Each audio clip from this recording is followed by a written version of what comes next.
Hello, and welcome to Unknowable, the podcast where we talk about all things mysterious, unusual, or unknowable. I'm Justine. And I'm Gray. Some weeks we break down one larger mystery between the two of us. Other weeks we pick two smaller mysteries on a theme and teach each other about them based on our own independent research. If you want to support the show, find us on social media at UnknowablePodcast and look for us on Apple Podcasts and subscribe, rate, and review. Hell yeah. Yeah. And find us on Patreon. Please. Yeah. Become a patron on Patreon. Patron on Patreon. We are still doing the Mothman block print. Oh, yeah. For the first 25. I think we're up to 6 or 7 patrons now, which is cool. Thank you to everybody who has become a patron already. Yes, you're amazing. You're including amazing. Our mom. Yes. Thanks, Mom. Yay! Oh. So, yeah. This week, we kind of had a little mix-up with episodes. So this was supposed to be part of the Skinwalker Ranch 3-part extravaganza. Yeah. But this topic is proving to be bigger and just a more involved topic than we were kind of expecting. Yes. And we were expecting it to be pretty involved. So oh, yeah. We were preparing for a long time. Yeah. And then my husband, who is our editor / music guy / cold open guy. Pretty much everything. Yeah, pretty much everything. Basically everything that we don't do. Yeah. We kind of forgot that he was going to be gone, like right when he would have needed to edit that first episode. So we were like, oh. Shit. Yeah. So here we are with sort of a filler episode, but a really good filler episode. Yeah. Like an unexpected, but very fascinating and really kind of fucked up story. Yeah. That I'm actually really excited to talk about. Yeah. Kind of we're going again in the medical route. Yep.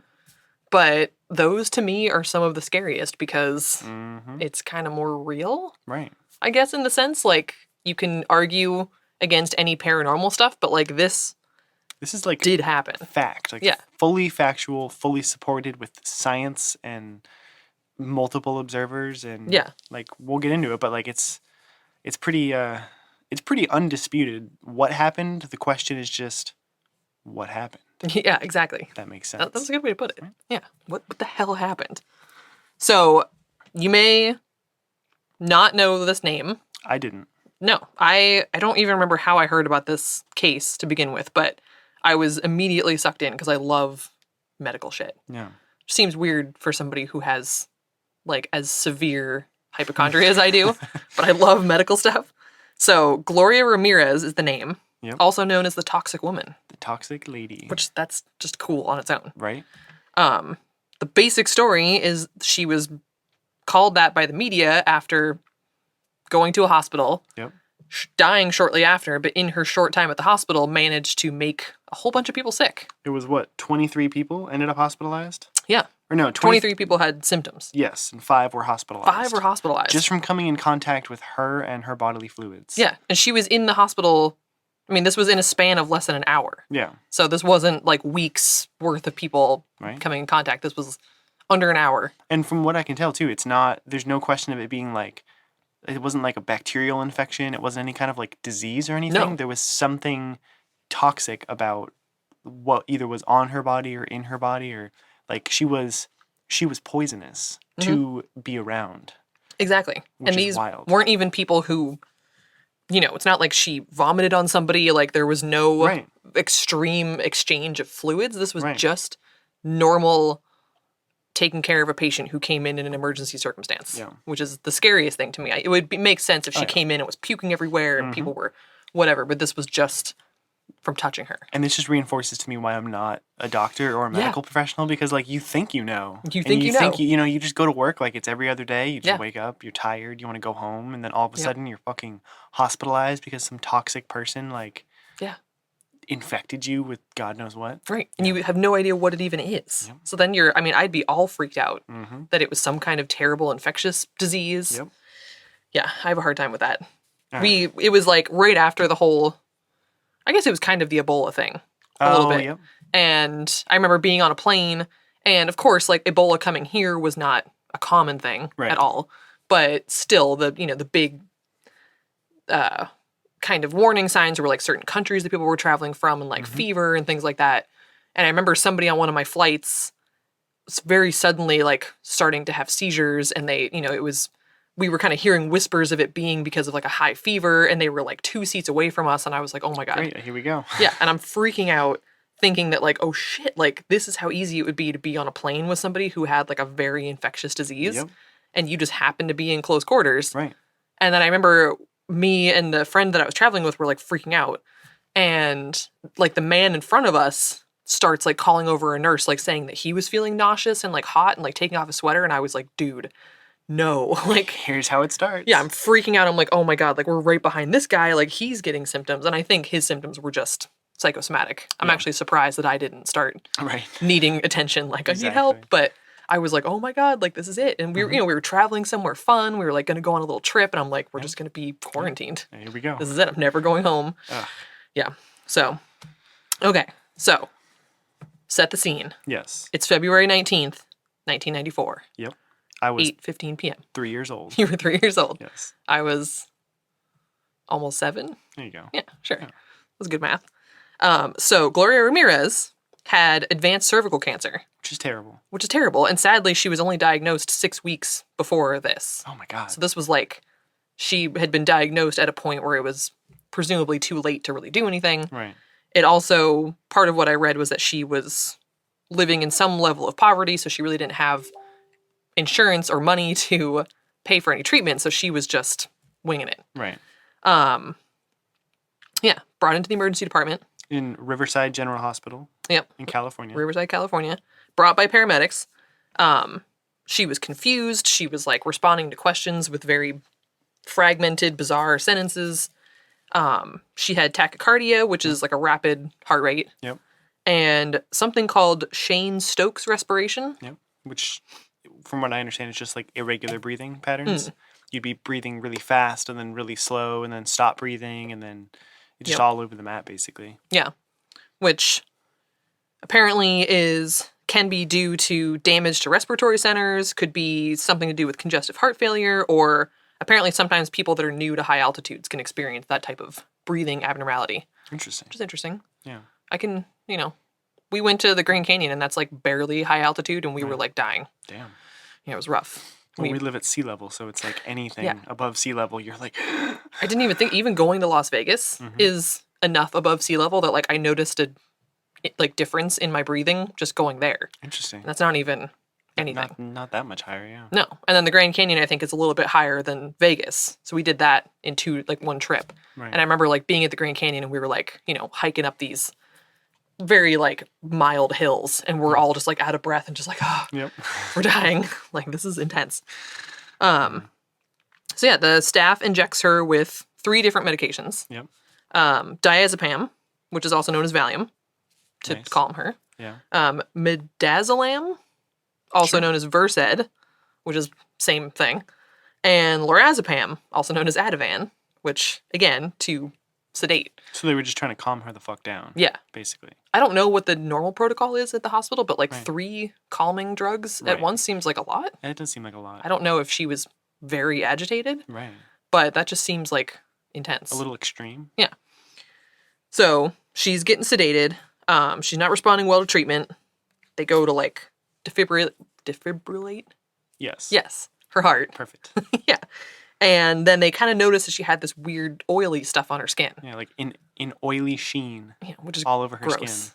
I don't know why I'm imagining it being colored, but I am. Oh, interesting. I don't think it probably was, but like for some reason I'm like, I think I'm picturing like an oil slick, where it's all shimmery. She's like all covered in like rainbow. Yeah, I'm like picturing her being like, ooh, like swirls of like purple and green. I'm like, that's not a real thing. It's probably not a real thing. No, but she was oily, which is odd. Yes.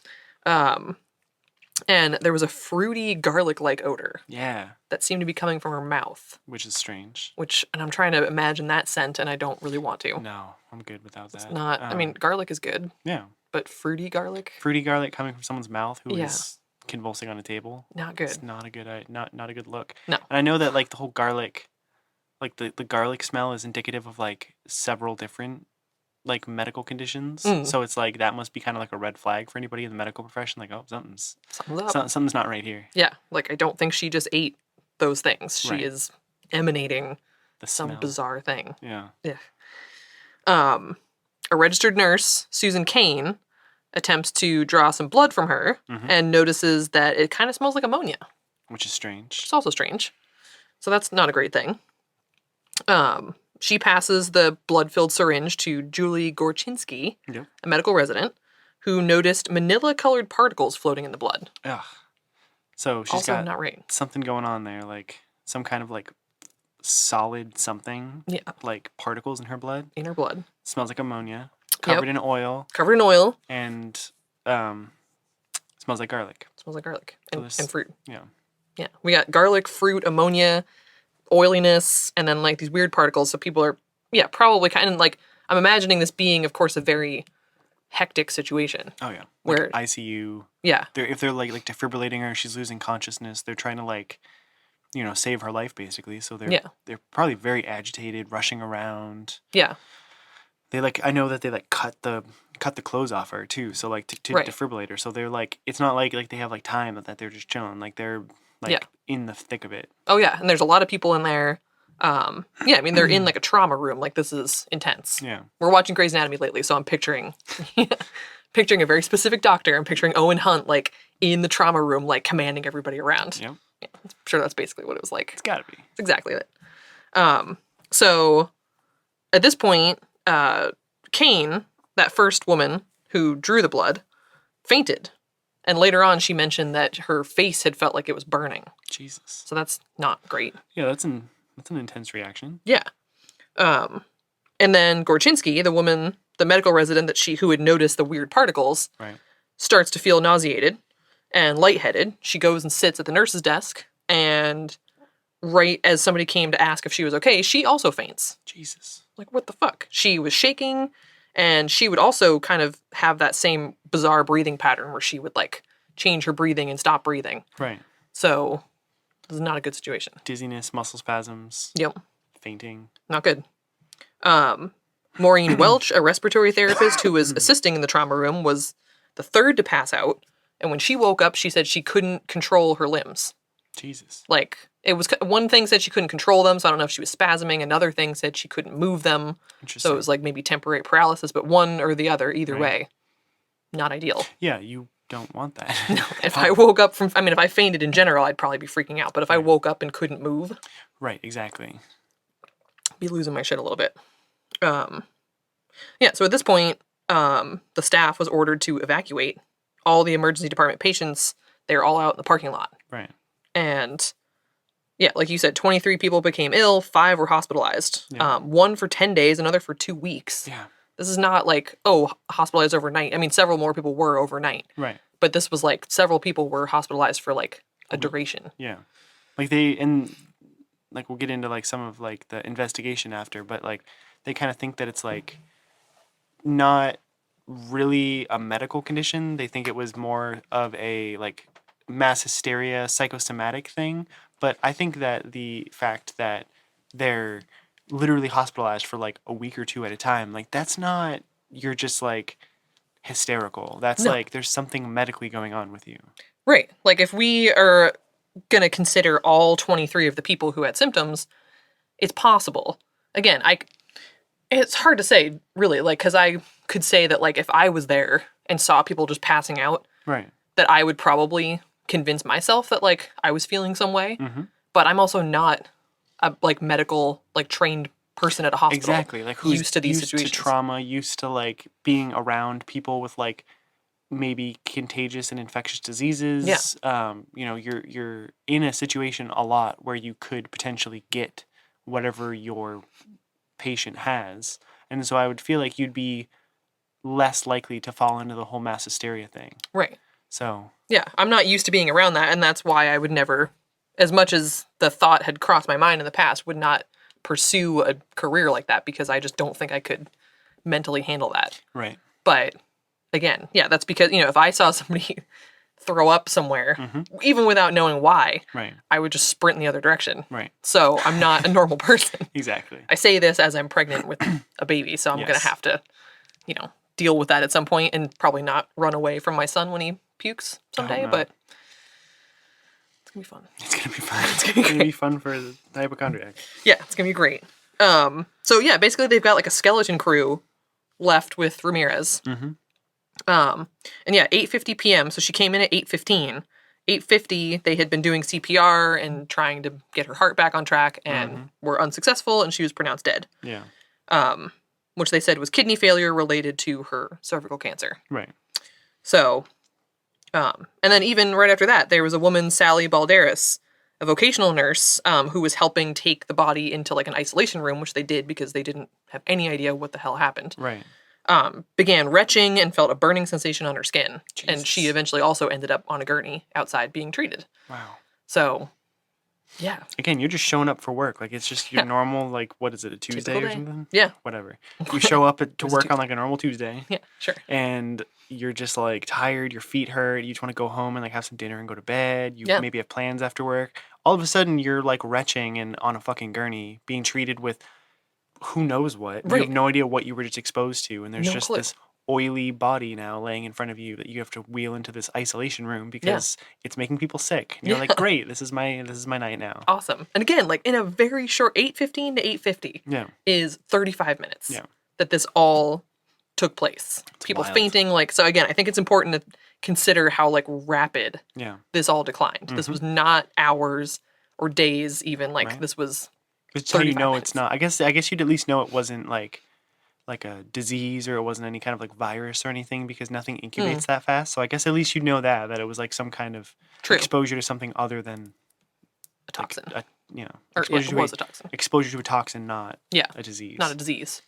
Which is still scary because then you start thinking about like biological weapons. What the hell's happening here? We don't know who this person is. So the county health department calls in California's Department of Health and Human Services. They put two scientists, doctors Anna Maria Osorio and Kirsten Waller, on the case, who interviewed a bunch of staff, like 34 people, who've been working in the emergency room that night. And they kind of used a pretty standard questionnaire and found that the people that had the more severe symptoms tended to be the people that were working within just a couple feet of Gloria Ramirez. Right. But some of the other factors that didn't... That's my dog growling for who knows what reason. Which is kind of freaky when she does that. Yep. But they also found that it tended to afflict women more than men. Interesting. People who had an empty stomach versus people who had recently eaten. And I guess at least the people who didn't end up hospitalized had normal blood tests after the exposure, despite feeling symptoms. So yeah, like you said, their conclusion was mass hysteria. Right. That they also, one of their supporting things was that the paramedics who came in the ambulance with Ramirez didn't have any symptoms. Interesting. But... We'll get into why that might have been. Yeah, that may not be relevant. So Gorczynski, who was that second woman to faint, denied, of course, that there was any mass hysteria happening. Right. She had some serious medical conditions after this. Yeah. Her own experience was kind of her reasoning. Like, she spent 2 weeks in the intensive care unit. Yes. With breathing problems. She developed hepatitis, which apparently people think of that as being contracted, which it obviously usually is. Well, it was like hepatitis A, B, and C. Yeah. So I think she had hepatitis A?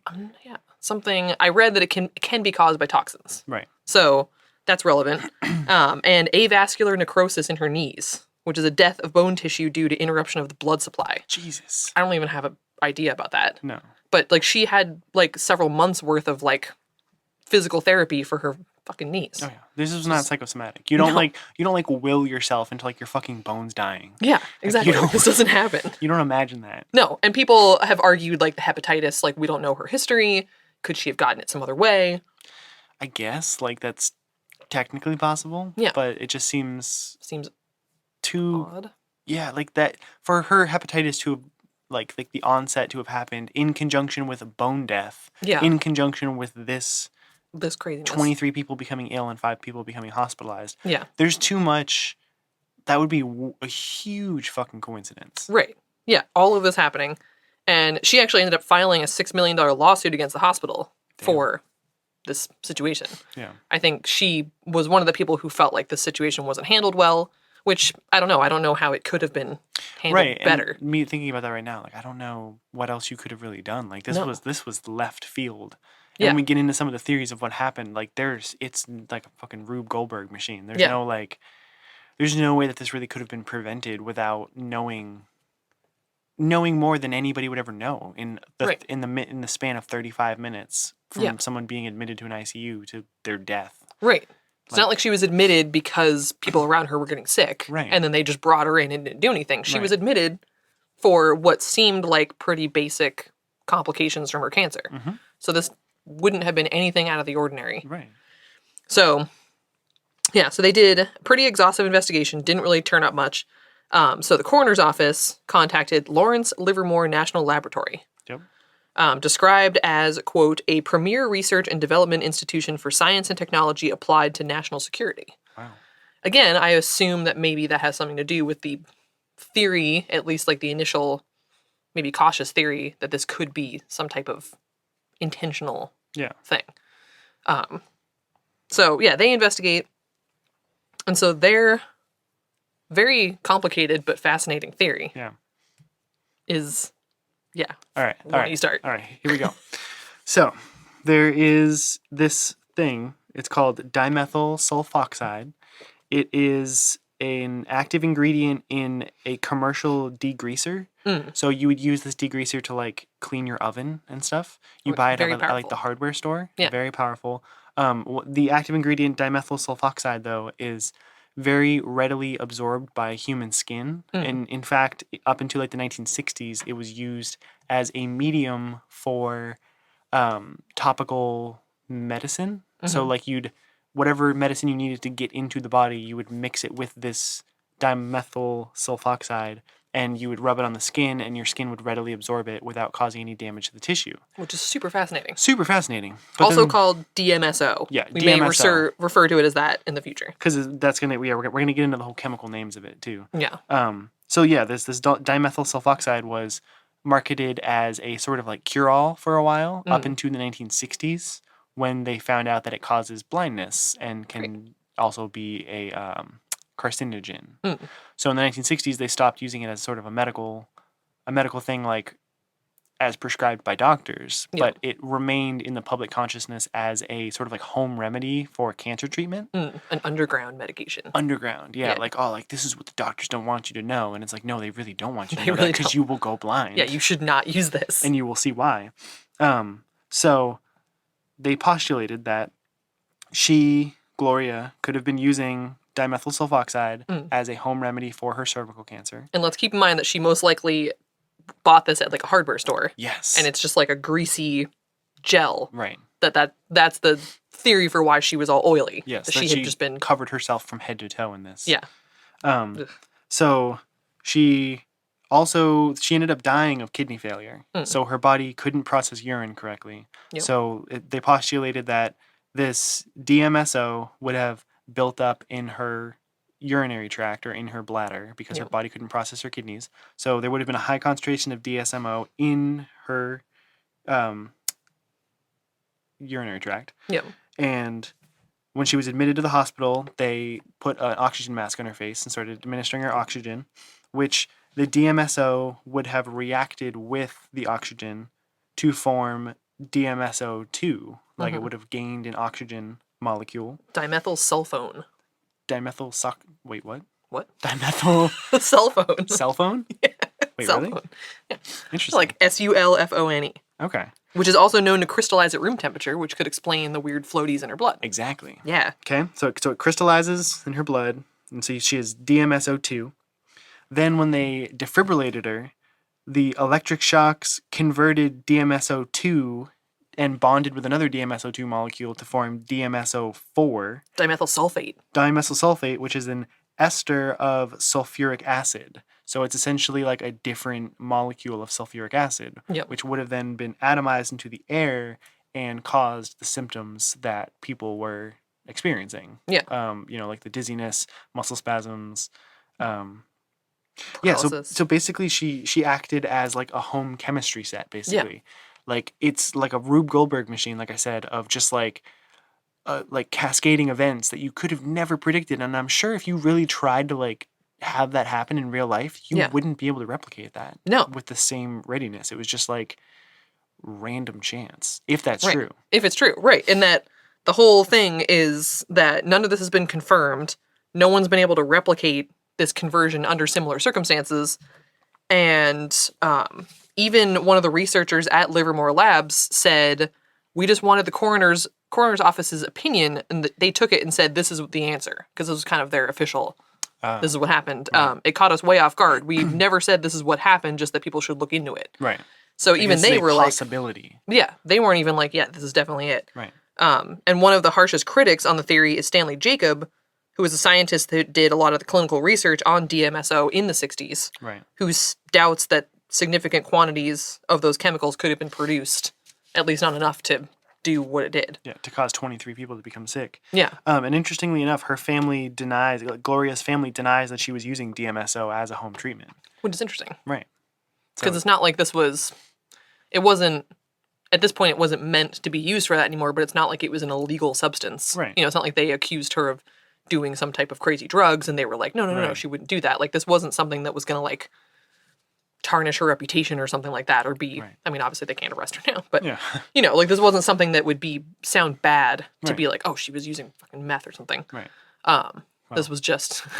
We'll get into that in a second, too. There's another theory. But, yeah, so it seemed odd that they would deny it so fervently. Right. Which is, either maybe she was doing it sort of, like, clandestine behind even her family's back. Like, right. I mean, if you're diagnosed with, like, late-stage cervical cancer and you're given, weeks to live, like, I'm sure that you're not in a great frame of mind to where you're making rational decisions. Yeah. And if you're someone who is also, like, in some level of poverty, who doesn't have money for treatment, you would kind of look to the most available and the least expensive treatments that you could come up with. Yeah. And I'm sure a quick Google search, did Google exist in 1994? Good question. Shit. So either way, I'm sure like a quick, like you ask around, like folk remedies for cancer, like I'm sure DMSO would have come up. And so it's very plausible that this could have happened, that she could have been using this DMSO and done it behind her family's back. But it seems so like that game Mousetrap, where it's just like so many things had to come together in perfect harmony. Yeah. And like under like essentially like laboratory settings is what it feels like for this to have like happened the way that it did. Right. It's bizarre. It's plausible, but I wouldn't say that it's probable. No. And even like she wasn't able to be buried for 2 months after her death because they were still so worried that she was going to make other people sick. Right. So, and I think I read that she was even, when they brought her out of the isolation room to study her body more, they had to like put her in like this aluminum casket so that there was like no chance of any fumes getting out, which is, man. So there's another sort of like left field theory that is kind of a little bit less likely. So Riverside County, California, is one of the meth distribution capitals of the United States. Which is interesting. There's a huge amount of meth going in and out of Riverside County, where Gloria was from and where she died. So somebody postulated that one of the the component drugs that is used to make meth, which is like methylamine. I didn't write the word down. But it's one of the components that you use to make meth. Yeah. Could have been theoretically stored in an IV bag. Like the theory is that one of the hospital staff members worked in the production of meth and used these IV storage bags as a way of clandestinely moving these drugs around and not like drawing suspicion. Interesting. And so therefore they could have accidentally used one of these bags of meth antecedent on Gloria, and the theory being that like one of the components has a strong ammonia smell. Okay. So that could have explained why when they drew her blood it smelled like ammonia. Yeah. It didn't say anything about if that drug or that chemical would have caused the symptoms that everybody experienced. Right. It seemed like it only sort of explained one narrow part of the story, basically. Right. And I think that was partly a theory as well, because they were like, oh, this could be why the hospital was so quick to be like, no, it was that other thing. Yeah. Definitely was not a staff member dealing with meth. No. Right. It was definitely that crazy, like, chain of events. Right. But yeah, it doesn't necessarily, and I was reading a little bit about that theory, and there were a lot of reasons why, and it apparently had been investigated, but like this other theory had been too, so there's no, but yeah, the biggest question mark there is, like, could that have caused other people to get sick? Right. I could definitely see that could have caused weird things going on with her. Right. Even potentially could have caused her death in that scenario. I mean, she already wasn't doing great. Right. And I have no idea what would happen to you if you were just pumped with that meth stuff. Right. Who knows? Very scientific right now. Yeah, that meth stuff? That meth stuff. But, yeah, so that's one of the possible theories. And then, but ultimately, the fun mystery of this is just that we don't really know. Right. It is. There's no official definitive answer as to what happened to Gloria Ramirez. Yeah. It was just one fucking crazy night. Mm-hmm. And when they went to do her autopsy, her heart was missing, and most of her internal organs had been contaminated by fecal matter. Yeah, I was a little confused by that. Yeah, like what the fuck happened in that isolation room? I don't know. Like, I'm not a doctor. No. But I don't know in what circumstances fecal matter contaminates a bunch of the inside of a body. I could see maybe like during like the autopsy, as you're like removing organs, you'd remove like the large intestine, and if it was nicked, then some of that would go into the rest of the body cavity. Right. But what this made it seem like was that like they went to do the autopsy and they couldn't complete it because it had already, the heart had been removed, and like what the fuck was going on? I have no idea. Which to me kind of feels a little bit like conspiracy theory-esque. Like you show up to do an autopsy and like the heart's gone. There's clearly already been like activity on the body. Yeah. So what if Gloria Ramirez was exposed to some kind of strange toxin that was either being, tested by the government or some kind of like, I don't know, like just fucking pick your conspiracy theory. A little suspicious. Yeah. So it's definitely very strange. Yeah. The whole thing is bizarre and freaks me out. Yeah. Freaks me out a lot. So, yeah. I would Gloria Ramirez. Love to hear from anybody who has any type of like medical background, who might have any theories, maybe would know why her heart had been removed, right? And why there was fecal matter in her abdomen. Cavity. Yeah, what was going on with that?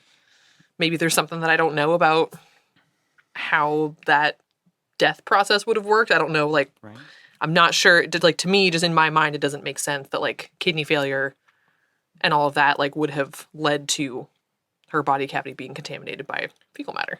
Right. But maybe there's something that I don't know. Right. So, if you have any ideas about that. Doctors of Unknowable, please contact us. Let us know.